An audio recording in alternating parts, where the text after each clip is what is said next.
ক্যানভাসে শিল্পের ভাষায় মমতা বন্দ্যোপাধ্যায়। কলকাতায় এই সপ্তাহে শুরু হয়েছে এক ব্যতিক্রমী চিত্রকলা প্রদর্শনী ক্যানভাসের সাহস।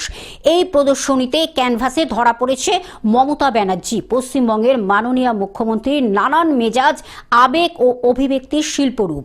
প্রদর্শনী চলবে 16 ডিসেম্বর থেকে 21 ডিসেম্বর পর্যন্ত 2025। প্রতিদিন বিকেল 3টে থেকে রাত 8টা পর্যন্ত Birla academy of art and কালচারে, সার্দান এভিনিউতে।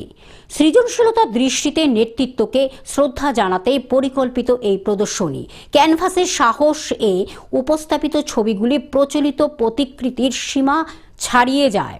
কোথাও আত্মানুসন্ধান, কোথাও দৃঢ় প্রত্যয়, কোথাও সহমর্মিতা, আবার কোথাও প্রতিবাদের দীপ্ত সুর। রং, আকার ও আবহের মেলবন্ধনে শিল্পী ধরতে চলেছেন মুহূর্তের অনুভব।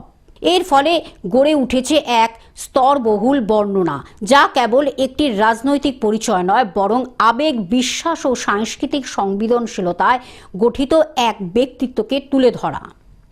রাজনীতির পাশাপাশি শিল্প, কবিতা ও সাহিত্যের সঙ্গে মমতা বন্দ্যোপাধ্যায়ের গভীর সম্পর্ক সর্বজনবিদিত। ব্যক্তিগত উপলব্ধি এবং সাধারণ মানুষের সঙ্গে সংযোগ স্থাপনে তিনি বহু সময়েই সৃজনশীল প্রকাশের আশ্রয় নিয়েছেন।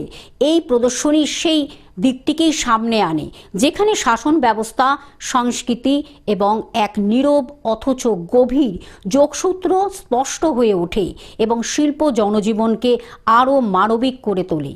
এই প্রদর্শনী ভাবনা ও বাস্তবায়নের নেপথ্যে রয়েছেন শিল্পী শান্তনু বন্দ্যোপাধ্যায়। তার শিল্প ভাষার মূল শক্তি আবেগ নির্ভর বাস্তবতা ও প্রকাশভঙ্গি। সংস্কৃতি চর্চায় আগ্রহী মানুষ এবং সাধারণ দর্শকদের কাছে ক্যানভাসে সাহস হয়ে উঠতে চলেছে এক ভাবনামূলক ও মননশীল অভিজ্ঞতা।